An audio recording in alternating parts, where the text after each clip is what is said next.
তুমি কেন এসেছো আজ? এতদিন পর কিসের প্রয়োজন ছিল তোমার? আমি জানি অনেক দেরি হয়ে গেছে, কিন্তু আমার মনে হচ্ছিল শেষবারের মতো তোমাকে দেখার প্রয়োজন ছিল। কিছু কথা আছে যা কখনোই বলা হয়নি। বলা হয়নি? বলার কি কিছু বাকি আছে? আমাদের সম্পর্ক তো অনেক আগেই শেষ হয়ে গেছে রাহুল। আমরা দুইজনই এখন ভিন্ন পথে। হ্যাঁ আমি জানি, কিন্তু মন মেনে নেয়নি মাধবী। প্রতিটা দিন প্রতিটা মুহূর্ত তোমার কথা ভেবে কেটেছে। তোমার হাসি, তোমার চোখ, সব কিছু আজও তাড়া করে বেড়ায় আমাকে।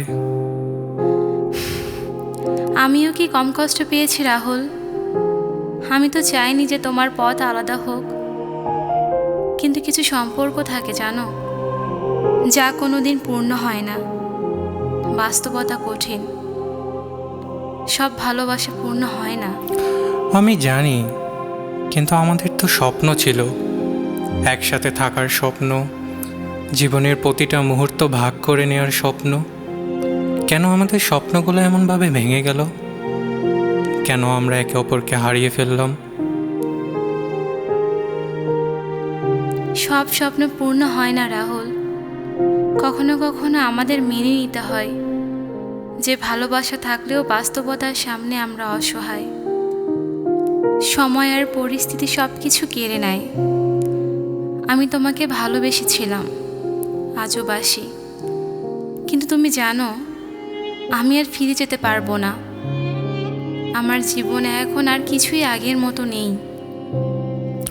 তুমি কি একটুও বিশ্বাস করো না যে আমরা আবারও এক হতে পারি? যদি আমরা চেষ্টা করি, যদি আমরা... না রাহুল, আমাদের জন্য এখন আর কোনো পথ নেই। আমাদের পথগুলো আলাদা হয়ে গেছে। হয়তো অন্য কোনো জীবনে আমরা এক হব, কিন্তু এই জীবনে আমাদের বিদায় নিতে হবে। তাহলে এটাই শেষ? তুমি আর কখনোই আমার হবে না? হ্যাঁ রাহুল, এটাই শেষ। ভালো থেকো। ভালোবাসা হয়তো কখনো শেষ হয় না, কিন্তু সম্পর্কগুলো একসময় থেমে যায়। বিদায়।